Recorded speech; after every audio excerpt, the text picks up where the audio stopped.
Hello, everyone. What's going on? We're back 2 days in a row. Happy Thursday. Maybe even tonight. Yeah. We should have talked about that. We're still deciding if we're going to do Murder She Ate tonight. But we have an interview today talking all about the benefits of red light therapy. And we actually have it back here. Yeah. This is the red light device. And we use it daily. Wow, that's bright. We just got it only a couple weeks ago. Yeah, it is really bright. So I'll turn it off. But yeah, that's what we're going to be talking about today. We don't know a lot about it. It seems like from the chat beforehand, you guys don't know a ton about it either. So if you have questions, we'll get to those. But we're talking to Scott Nelson, the founder. And so we're really excited to dig deep. And there he is. How's it going, Scott? Hey guys, thanks for having me on. So you're the founder of Joovv. It's correct. I'm one of the founders. Okay. So are you like the first red light company on the market? Because you're like the biggest one that I've heard of. No, there's a couple other red light therapy players that have been around actually for quite some time, but have primarily focused on skin-related benefits that come with light therapy. And you'll hopefully have to excuse some of that background noise. We're recording this obviously during the times of coronavirus, so I'm at home and there may be some dogs that bark in the background. But yeah, there's a couple other players, but for the most part, anyone that may have heard of red light therapy or LED light therapy is probably for its skin-related benefits. But we are one of the first companies to actually manufacture full-body light therapy devices that are designed for home use, and that are really more focused on much broader benefits than just skin. Of course, all of us probably like to see better skin, but the benefits of light therapy go much broader than that. Yeah, so the benefits seem to be disputed to some degree. So what would you say are like the top well-proven benefits of red light therapy?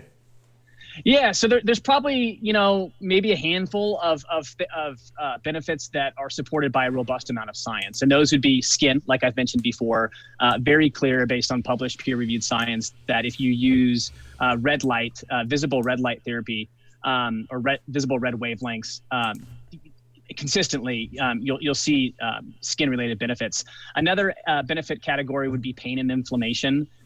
Very well documented, again, in clinical research that consistent use, especially with near infrared, and hopefully we'll get into the differences between the two wavelengths, red versus near infrared, but near infrared specifically leads to a reduction in pain and inflammation. And then another really proven benefit category would be, it's a little bit kind of broad, but kind of fitness and athletic performance. So that can mean faster muscle recovery, and it can also mean enhanced athletic performance as well. And so that's another very clear benefit category. So those would probably be the top three. And then there's a lot of emerging research for other benefit categories as well. Things related to hormone health, and hopefully we'll get into a little bit of that.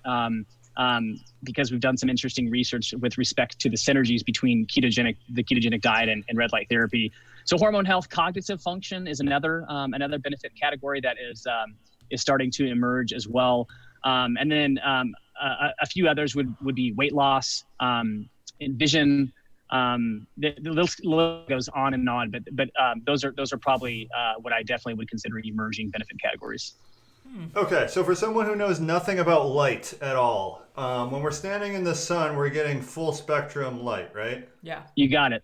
Yep. And so, like, let's say just like the LED bulbs in our house, what are those? Yeah, it kind of depends. I mean, most bulbs that most LED bulbs that you pick up at a home improvement store are going to deliver bright white light or bright blue light, one of the two.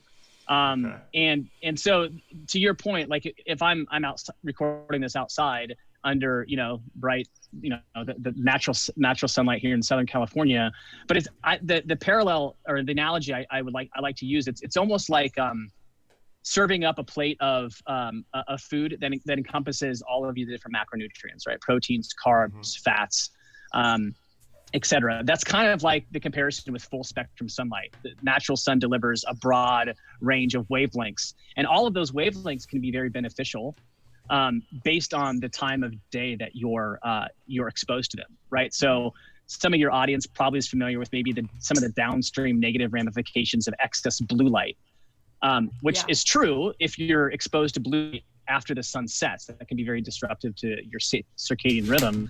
But exposing yourself to bright blue light in the morning can actually reset your circadian rhythm because it serves as a signal to your brain that you should be wide awake. And so my point in kind of describing that is that all of these wavelengths found in natural sunlight can be beneficial. But the reality of kind of our modern lifestyles is we don't really get enough natural light. In fact, there's a pretty well-known statistic that most Americans spend 93% of their life under artificial light, which is, basically different than how our biological systems have changed over time.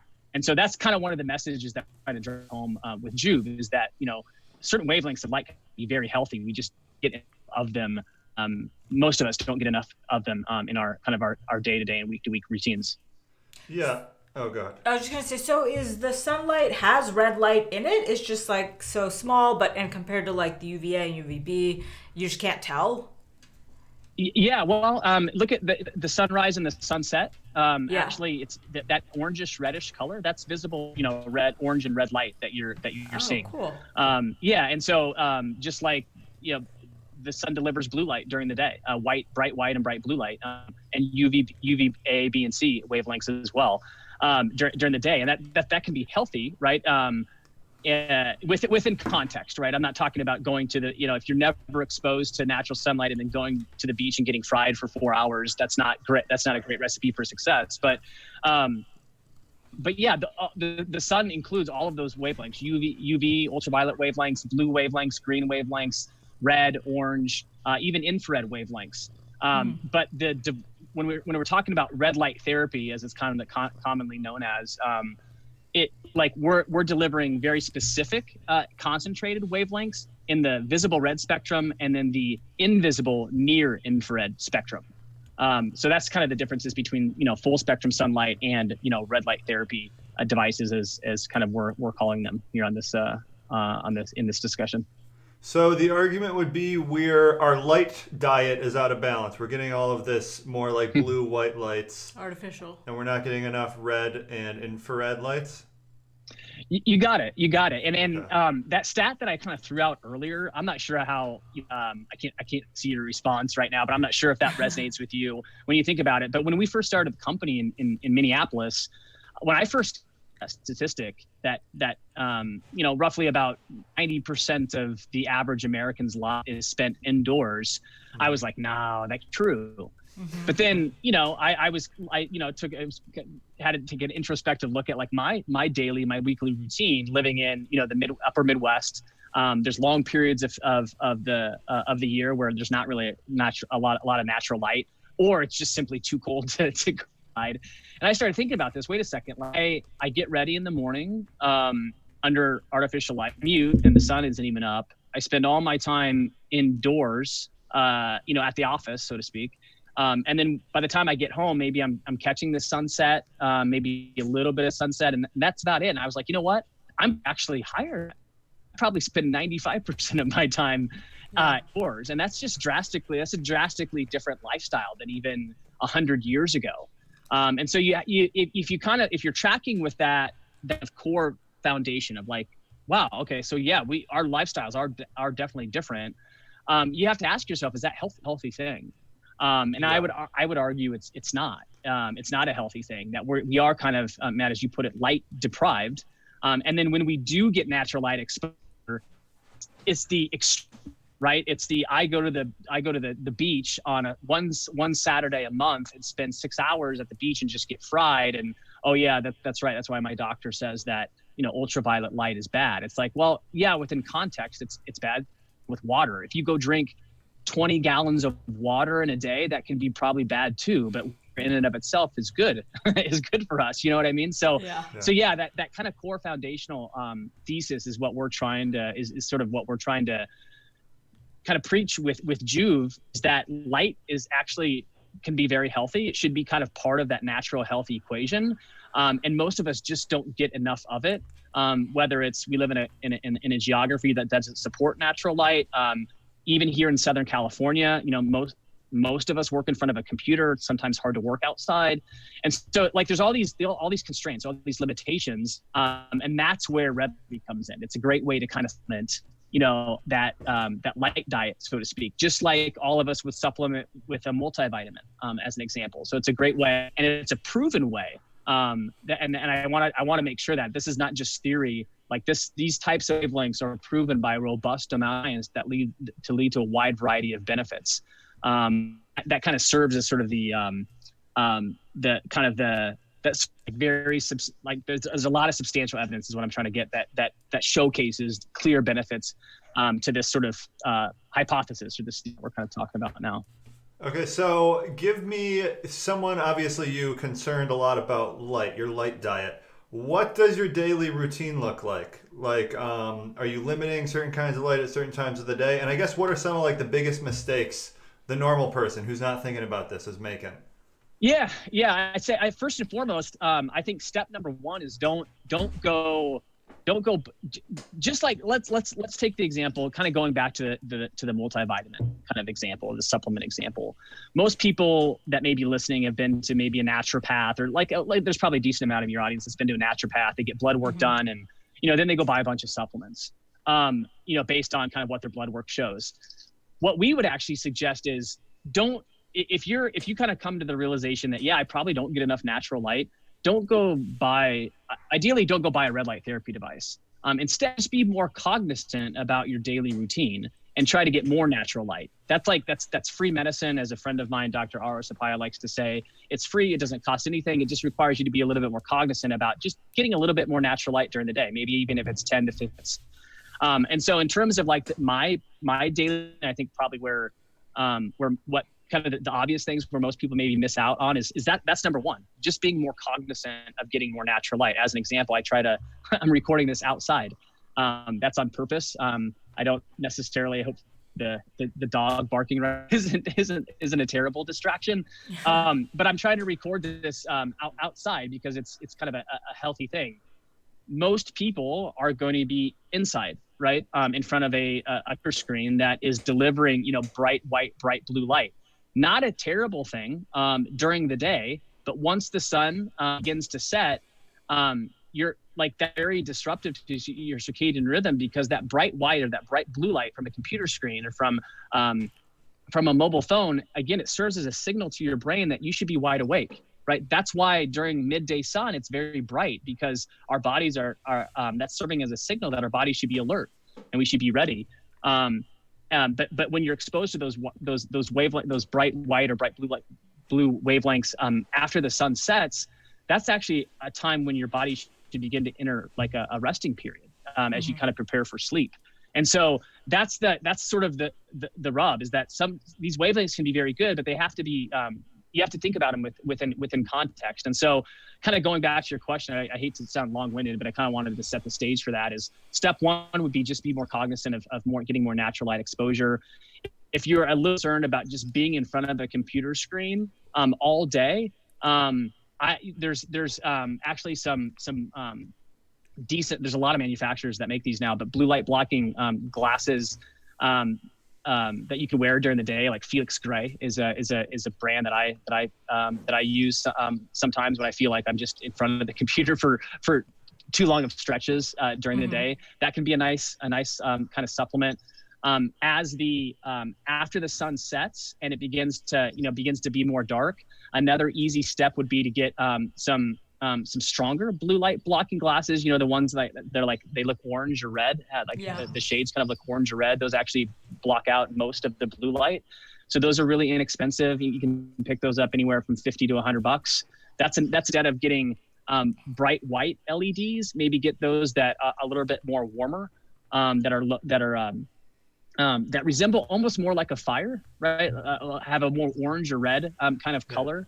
That would be another, fairly easy step that we're kind of getting into a little bit more extreme. And then, another option would be is probably why we're recording this, is to pick up a red light therapy device to help supplement, your lifestyle. Again, it should serve as a supplement to kind of these core foundational things. Unstable. Hopefully this is working. If you want to put, can you hear me? Yeah, I can. Okay, we're good still. If you want to just put, they sell these cheap lights on Amazon, they're just red. It's like $4. It's a red light bulb. Is that good enough? Is that good? For reading at night? You guys hear me? Yeah. In terms of just stimulating your eyes for less blue light. Yeah. Yeah, I can hear you. Are we good? Yeah, I think we're good. Yeah, less blue light. Yep. Yeah, yeah. You can pick up these kind of these warmer. We're talking about like the yeah, those light bulbs that are a little bit more warmer in terms of the on the Kelvin scale. It's referred to. We have a nice article that goes over this on our site. But yeah, you can pick those up pretty inexpensively, whether it's on Amazon or whether it's like at a local Target. You know, most kind of big box stores would have light bulbs that are a little bit more warmer. I mean, some people even pick up like the Philips Hue system as an example. That's definitely a more expensive option, but you can really dial in kind of those warmer wavelengths with a system like that as well. Or you can just do something basic like pick up, you know, a cheaper, orangish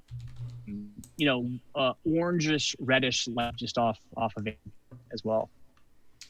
Okay, just give me one sec. I think we're getting some issues with YouTube here. Yeah, I can hear you. Okay. Okay. I think we are now back. Sorry about that, guys. One sec. Let us know in chat if this is working. Sorry, guys.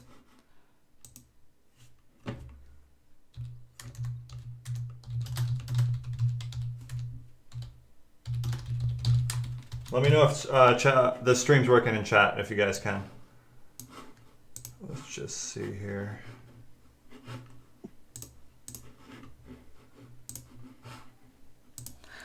Okay, it looks like we're running. Okay, we're good. I'm pretty sure we're good. Okay. Okay, it's working. So Okay, if you guys go yeah, ahead, recap. no, I'm sure everyone was able to hear what you said, but it makes sense that you were saying to just have some sort of lights like that in place for like reading super late at night, right? Uh-huh. That's the takeaway. Yeah, you got it. Either change the illumination source, right, to something that's more warm, or a much easier option is just buy those blue light blocking glasses that I mentioned as well, right? Those are you've probably seen some people wear them, like Ben Greenfield, Dave Asprey, etc.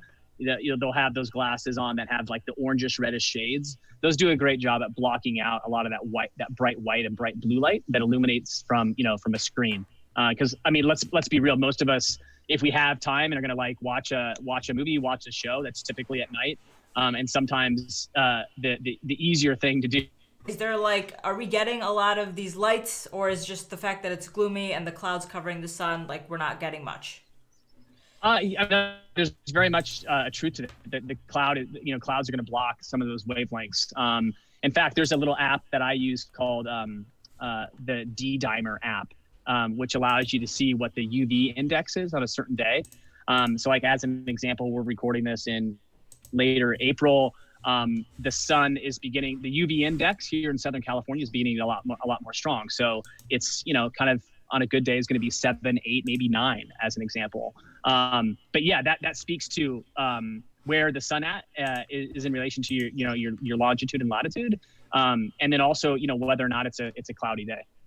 Okay, that makes sense. And then another one is I use the F-Lux. It blocks the blue light from my computer. I use that all day long on my computer screen. I have one for my phone, and then there's days like Matt will just wear the blue blocker glasses all day long. Are there downsides to not having any blue light throughout the day? Yeah, I mean, I would suggest that it's my opinion that yes, there is some downsides to not receiving any blue light during the day. I mean, it's a very natural thing. I mean, you guys see my video right now. It's 10:30 here in California, Pacific Coast time. It's bright outside. It's a bright white. I see blues, I see whites. It's bright out. That actually serves as a really healthy signal to my brain that I should be awake. I should be functioning. I should be alert. And so if you're blocking out blue light all day, that's probably not the greatest thing. So it kind of goes back to that. You have to take a lot of this in context. And so blue light can be good as a way to reset your circadian rhythm and to act as a healthy signal for when your body is supposed to be alert. But once the sun sets, presuming that most of us go to bed at 10 o'clock ish, and the sun begins to set at around 7, 8 o'clock, you should really begin to be cognizant of like that bright white or bright blue light exposure, because you don't want that signal anymore. In fact, you want the signal that you want to tell your body is that you should begin to be resting and enter into more of a preparation state for sleep. So what's a good protocol for using the red light therapy, especially if you're trying to get better sleep? What time of day? Yeah, it's not, there's not really any scientific evidence to suggest there's a certain time of day that you should use it to enhance sleep. I would argue that morning or evening, especially probably evening, is the ideal, just because that mimics the natural sunrise and sunset. And because remember that I mentioned most of the red and near infrared wavelengths from the natural sun are found in the sunrise and sunset. And that's why you see that kind of that orangey reddish glow from the sun during the sunset. And so that's, I mean, if you want to really try to optimize things, I would probably use red light therapy at either of those two times. If you're not being disruptive, if your circadian rhythm is not disruptive, you can use it in the morning and you won't feel groggy. In fact, a lot of our customers feel that it almost it gives them a sense of like, it almost helps them to reset for the day.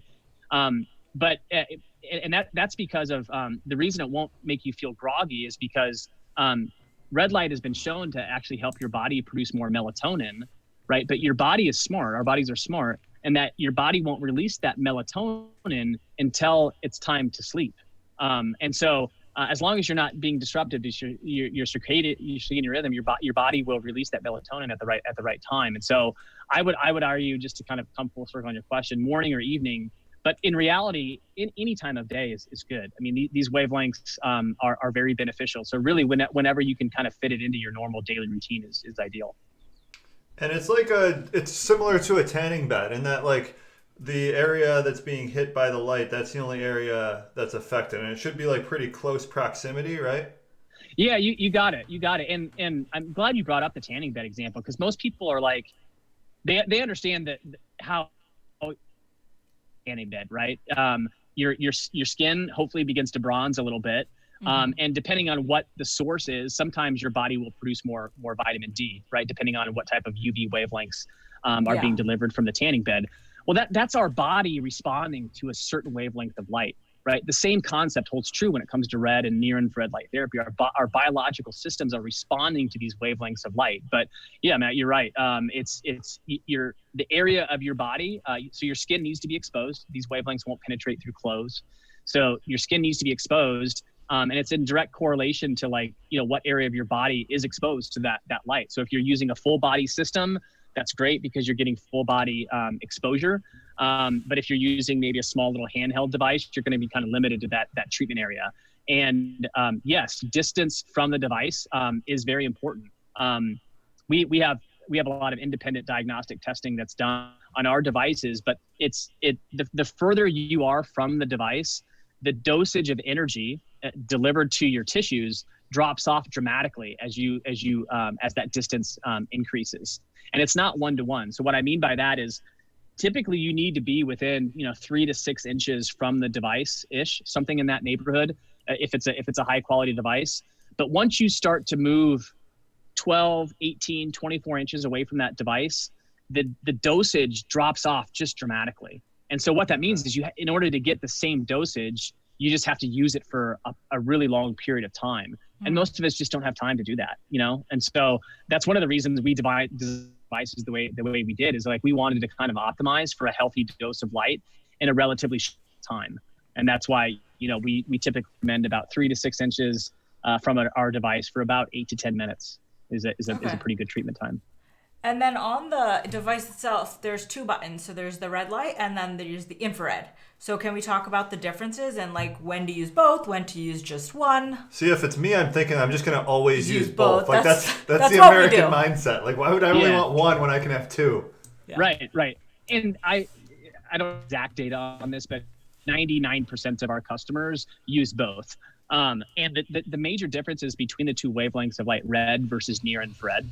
And I'm gonna touch on infrared wavelengths in general here in a second, because I think that's important. But when it comes to red versus near infrared, red light is visible, right? It's the bright red light. You flip the device on, kind of at the beginning of this show here. Near infrared is invisible, so you can't see it. And the difference between the 2 is red light. Most of that energy is absorbed in the superficial layers of your skin, so the dermis and epidermis of your skin. And that's why you see med spas, estheticians, et cetera, dermatologists, they'll use red light for skin-related benefits because, again, most of that energy is absorbed in those superficial layers of your tissue. Near-infrared light, or NIR, as sometimes you'll see it kind of in academic papers or educational articles. Near-infrared light actually has the unique ability to penetrate deeper into our bodies. In fact, it can penetrate through bone, and so that's why you see it often studied for benefits that are related to deeper tissues like muscle recovery, joint pain relief, etc. Cognitive function is because of its ability to penetrate deeper. So that's the primary difference between the two wavelengths, is really just depth of penetration. The underlying mechanism of action between the two, at least right now as we understand it, I say we, I'm referring to kind of our collaborations as a company with photomedicine or photobiomodulation researchers. The mechanisms between the two wavelengths are pretty similar in terms of how our body responds. It's really just depth of penetration is the difference. And if you don't mind, I want to touch on the infrared wavelengths in a little bit more detail as a follow-up. Probably most of the people that are going to be listening to this are familiar with infrared saunas, right? And infrared saunas, actually a good high quality sauna, any sauna, whether it's a steam sauna, whether it's an infrared sauna, the goal is to produce heat, right? That's heat-based therapy, sauna-based therapy. The goal is to produce heat, and then your body then responds to that heat stress. And that can be very beneficial. But the underlying kind of thing with a sauna is that you want it to produce heat. And with an infrared sauna, a good infrared sauna will actually be delivering mostly mid and far infrared wavelengths. And those are different from near infrared, because near infrared does not produce heat. Whereas mid and far infrared wavelengths, they do produce a lot of heat. So there's a clear difference between the two. And I just want to make sure people understand that when we talk about red or near infrared light therapy, that's very much, that's different from an infrared sauna. And the underlying difference is the heat aspect, right? Mid and far infrared wavelengths that are found in an infrared sauna, those do a great job at producing heat. Whereas near infrared therapy does not produce heat. The underlying mechanism of action is different. So, is the only place we get, if we don't have these red lights, for example, infrared or near infrared and red light from the sun, right? There's no or is there some of this in normal lighting in our house? Well, it depends probably on the lighting system. Most of the time, no, you're not going to find infrared or red light being delivered from most lighting sources, most interior lighting sources. Okay. Maybe if you had like an infrared heater, right? You've probably seen those typically maybe like outside, if you have a patio or something, you'll see a glow, right? A glow from that heater. Sometimes they'll produce some infrared wavelengths, but most of the time they're mid and far infrared because of their ability to produce heat. So yeah, most of the time you're not gonna, unless you're specifically looking for a source that delivers red or near infrared light, it's gonna be, you're not gonna find it in kind of a Lowe's or a Home Depot or something like that. So are there any conditions or like deficiencies that come about from people living, I guess it's kind of inseparable from their diet, I guess, because we just started living like this recently, but from people that don't get any red or near infrared lights on a daily basis, like some people probably go months and months without really getting too much sunlight. So what happens there? Yeah, I mean, I don't think, we're talking about probably very, very long-term clinical research that would be needed to really like prove that out. In terms of like what actual disease state represents or like is represented by light deficiency. So that would be, I think, probably pretty extensive to sort of prove out in clinical research. But it's we like to think about it in within the context of more really just trying to optimize for health. And so and again, I'm kind of coming full circle, and I hate to repeat myself, but if you believe in that foundational kind of hypothesis that we don't get it nearly as much natural light as we used to, and then you layer in all of the published peer-reviewed literature that showcases the benefits of red and near-infrared light therapy, you do have to kind of ask yourself, okay, so what does that really mean if I don't get any light? And I would argue that, or at least the conclusion that I would draw is that, yeah, it probably does lead to some there are probably some disease states that do manifest themselves, but it's probably in context with other things as well, right? Poor diet, lack of exercise, et cetera. So I think, but again, I think light is probably one of those underappreciated aspects to overall health that most people just aren't aware of. Yeah. And then when it comes to using the red light device, and maybe there's protocols you can find online, are there different protocols for like maybe weight loss versus like recovery? Or is it always just like, if you do it every single day, 8 to 10 minutes a day for like 4 weeks, then you'll have the most success? Yeah, it's a really good question. So the way I would answer that is if you're using red light therapy really for more general health and wellness purposes, I think it's important just to look for a high quality device. That's probably the most important, that delivers a solid output or dose of energy in a relatively short amount of time. And if like, and I mean, I'll plug our devices, but there's other, decent devices that are available as well, that deliver high quality output. But that's probably most important. And if you're doing that on a consistent basis, you're going to receive a clinically dose of energy that will help to optimize for just overall health and wellness. Now, having said that, there are a lot of other like disease states that where dose really does matter. And what I mean, let me give you an example. There was a recent paper that was published that photobiomodulation or photomedicine researchers coined the buckets paper. And what the researchers looked at is it was a small patient population, but these patients all suffered from either dementia or Alzheimer's, and they created their own DIY helmets that delivered red and near infrared light. So they made them themselves. I don't even know where they sourced the lights, whether it was from Amazon or wherever. They made them themselves, and they all kind of looked the same but had different light sources. And again, a small patient population, but what it was really interesting is that from use, others no benefit at all. And so there's dose. What I'm trying to say there is the dose of energy for certain disease states does matter. It does matter, but we're still learning about what exactly does that look like, right? And that's probably one of the, despite the overwhelming amount of published peer-reviewed literature for light therapy, we're talking about thousands of articles now. Despite that, the dosage in all of these various studies are very different. It's disparate. And so that's one of the things that, like, in conjunction with photomedicine researchers, we're trying to work better at, is really helping to define dose kind of guardrails, if you will, for certain conditions. So I just want to make sure I call that out, because it does matter. But for most of the people that are listening to this, that are looking to really optimize for their health and wellness, it doesn't have to be as complicated as that. It really comes down to choosing a high quality device, using it consistently, ideally 4 or 5 plus times per week, and you'll likely receive a lot of benefits from doing that. Okay, so what is your protocol? I'm curious. Do you do it daily, and like how long? Yeah, so it kind of depends on the season. Fortunately, I live here in Southern California, where we get a lot of natural sunlight. So as we enter the summer season, I'll use red light therapy less, because I try to be intentional about just getting more natural sunlight during the day. But if I lived in Minneapolis again, as an example, I would try to use it probably on a daily basis, at least 4 or 5 times a week. Right now, we're kind of entering the late spring, early summertime, but like in the winter, I was probably using our device. I have the Joovv Elite device, which is it's our largest system. It's about 6 feet tall and about 3 feet wide or so. And so I would stand on a bulletproof Vibe plate for about 10 minutes in front of that. What is that? A bulletproof Vibe plate? The vibration. Have you ever used the vibration technology at all? Are you familiar? I mean, I've seen the belt where they put it around your belly and it makes you lose weight.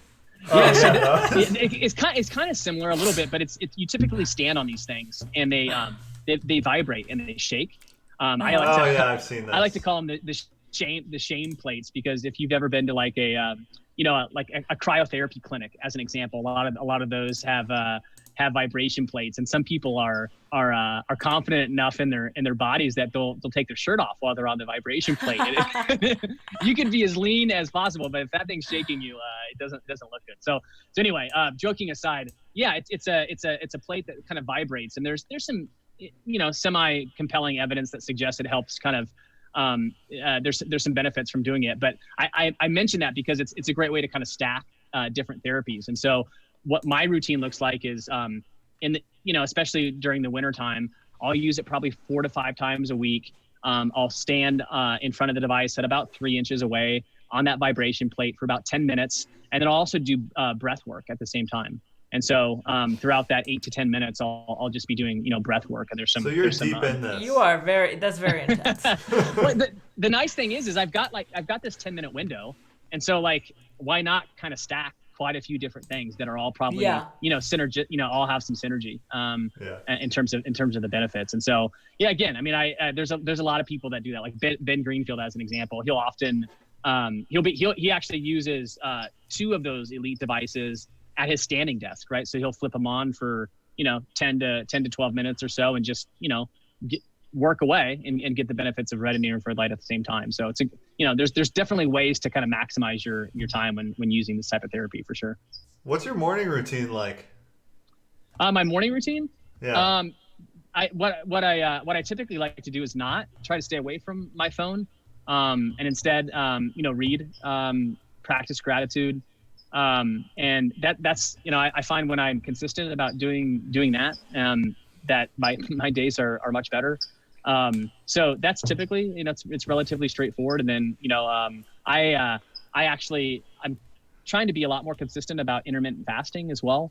And I'm sure you guys have probably touched on the benefits of intermittent fasting, but I'll have some, black coffee as an example at 7:30, 8 in the morning. And then really not eat my first meal until, noon or 1, something like that. And then try to not eat past 6 or 6:30. And so my eating window is typically around noon to 6 or so, something like that. And so that's kind of that's a high level kind of overview of kind of what I try to practice on a consistent basis anyway. Okay, I got a good one for you then. What do you think about cryotherapy? Yeah, I think it can be really, really beneficial. I think there's some decent evidence that suggests that it's great for reducing pain and inflammation. So I mean, just like any natural therapies, there's going to be some holes that you can punch with the existing evidence. The scientific evidence for cryotherapy isn't nearly as strong as red light therapy, as an example. It's not even close. But I do think it's compelling enough where if you felt like you suffered from some chronic pain, or if you just want to, if you're an athlete and want to optimize for recovery, as an example, I think it can be really beneficial. Yeah, we went to a cryotherapy lab place here. Yeah, we did cryotherapy and what is float tank? A float tank. I think both. The float tanks, I could see it being decent. It's just not for me. It wasn't for you either. Well, the idiot who runs the place, she left on the filter. Yeah. So I didn't get the full experience. And she was paddling the whole time. I was like, oh, that was not very calming or refreshing or whatever at all. And she was like, I've never heard that. She was mad at me. Keto and then Kettle and Fire. He actually just wrote a really lengthy article on his personal, I think it was actually his Substack, where he went through this laundry list of all these therapies that he tried to help enhance his sleep, because it was something that he was kind of challenged with and wanted to really try to get better at. And float tank was one of the few, maybe 3 or 4 different things that he found after a lot of testing that did lead to better sleep. And he was tracking it all through his Oura Ring. But he's a pretty somewhere out there.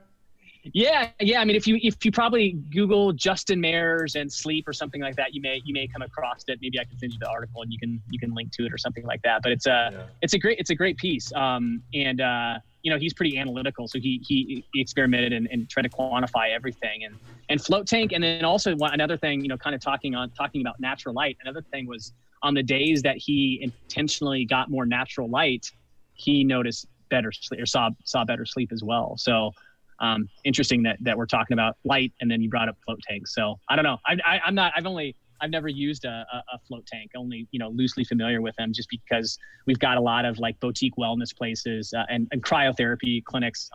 Restore Cryo is one of the bigger franchises that uses a lot of our red light therapy gear. And I know they have some, it's a popular type of therapy for sure.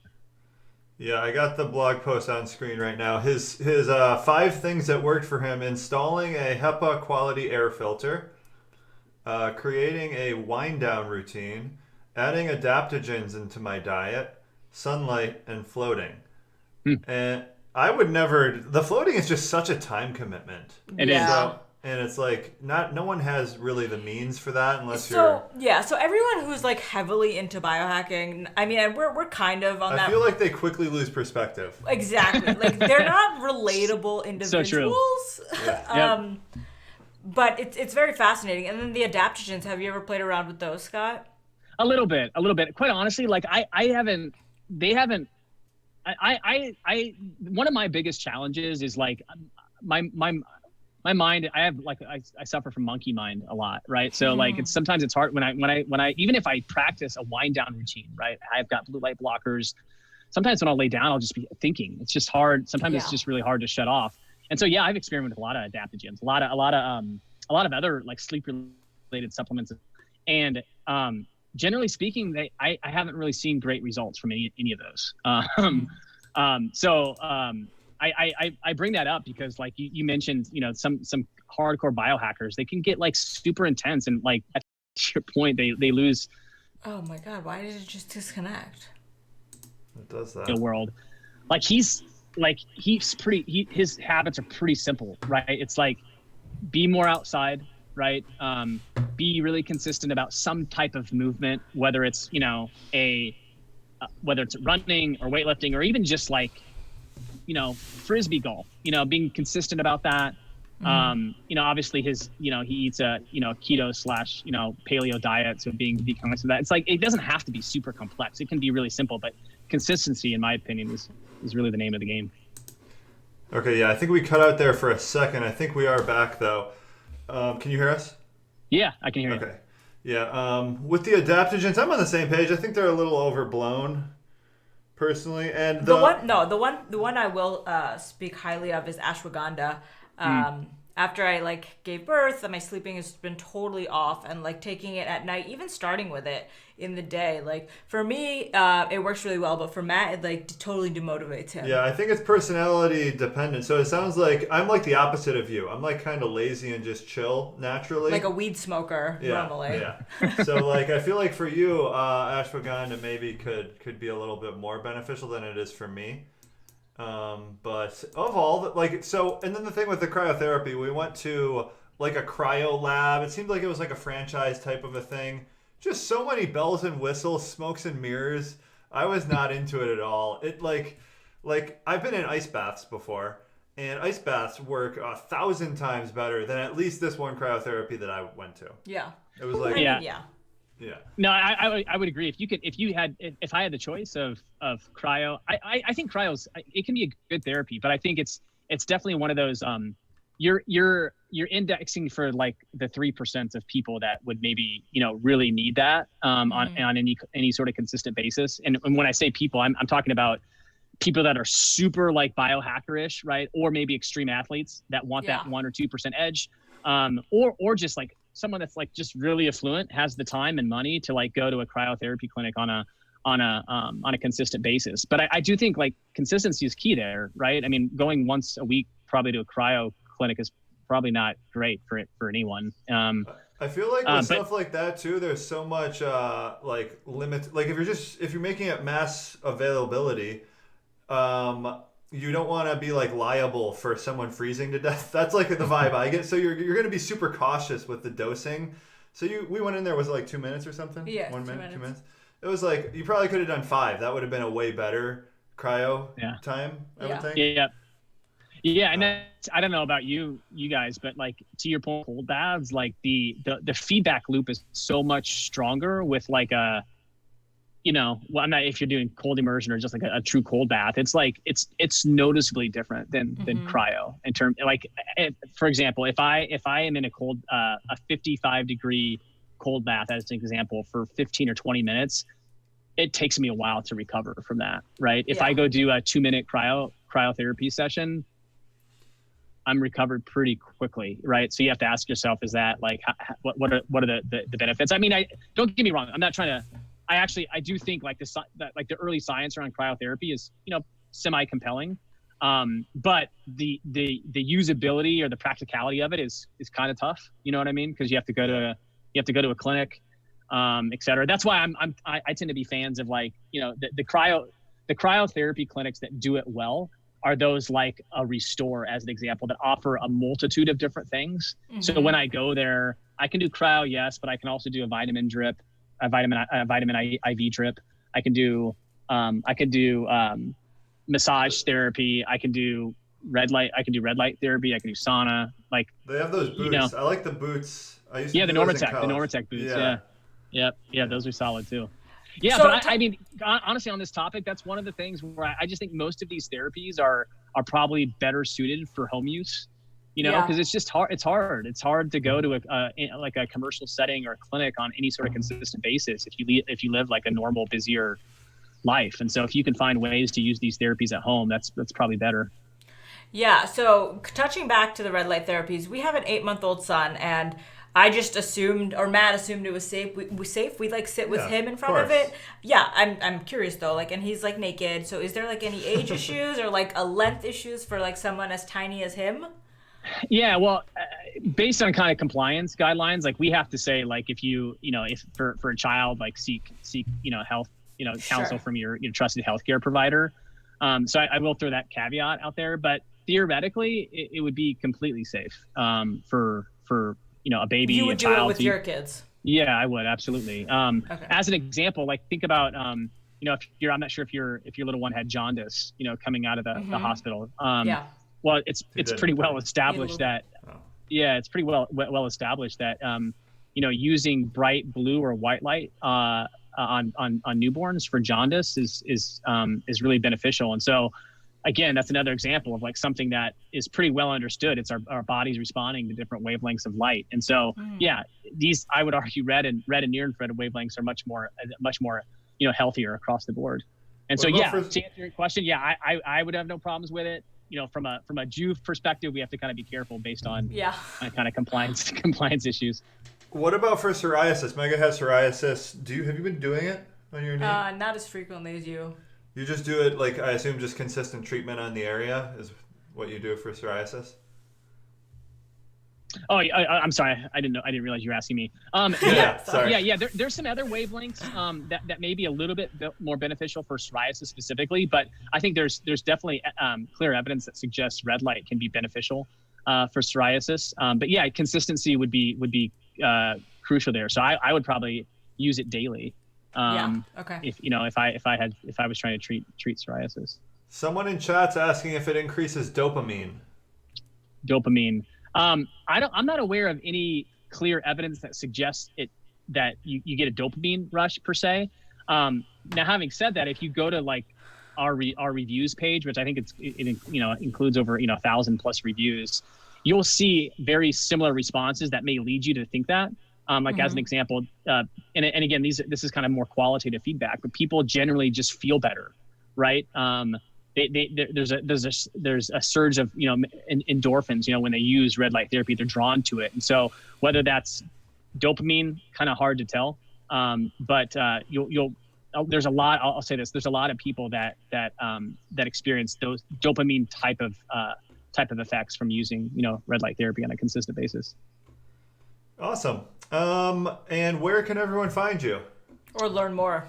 Yeah, so the best place is to hit up our website. It's Joovv, Joovv, so 2 O's, 2 V's, Joovv.com. How'd you come up with that name? Yeah, it's a play on rejuvenate. So it's kind of a playful word on a shortened, playful version of rejuvenate, because that's really what these wavelengths of light are doing, is helping to rejuvenate our bodies, our cells. And so that's where kind of and it was a short.com that was available back when we first started the company.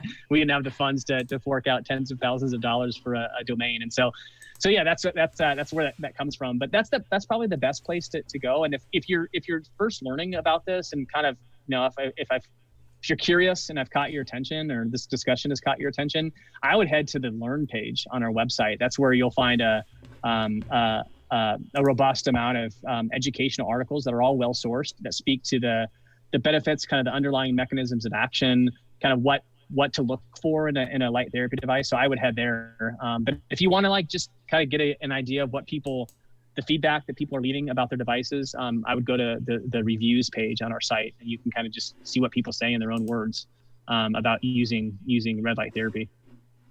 Yeah, and maybe what we've only had it for like 2 weeks now, right? When we have some more time with it, maybe we'll do a review video or something on it too. That'd be sweet. Yeah, that'd be awesome. Yeah, that'd be great. Awesome. Well, thanks so much, Scott. Yeah, so links in the description. Joovv with 2 O's, 2 V's.com. They have a variety. They have like probably one of the, if I'm gonna plug our products, that's probably our unique differentiation with our products is the modular design. And so what I mean by that is you can start with a smaller one, a smaller panel or a smaller device, and if you like it, you can add on to it. So kind of like Lego blocks, they connect together. And so you can start small and then build out a larger full body system over time. And so that's kind of unique to Joovv, is that modular design. You know, it would be good marketing for you guys is just to build like a house out of Joovv lights, and then let people, just a little one though, like 200 square feet, like a baby house for babies, and then you can like walk into it. Right. I'm surprised you don't have one. It's funny that you say that. There's a lot more kind of niche home builders that are specializing in homes that are that kind of lend themselves better to kind of this biohacking or this longevity kind of movement. Oh. And a lot of them are starting to like find unique ways to incorporate like our devices, just as part of the home, whether that's custom build outs or whatnot. But yeah, it's funny that you say that. Awesome. All right, guys, that's going to do it. Are we going to be back tonight? Yeah, for Murder She Ate. Okay, we'll be back later on tonight. That's Joovv, guys. Oh, I guess I should say thanks for hanging with us. Thanks so much, Scott. I know. I was like, what are you doing? All right, we'll see you later. No, thanks for having me on. Yeah, enjoyed the conversation. Awesome.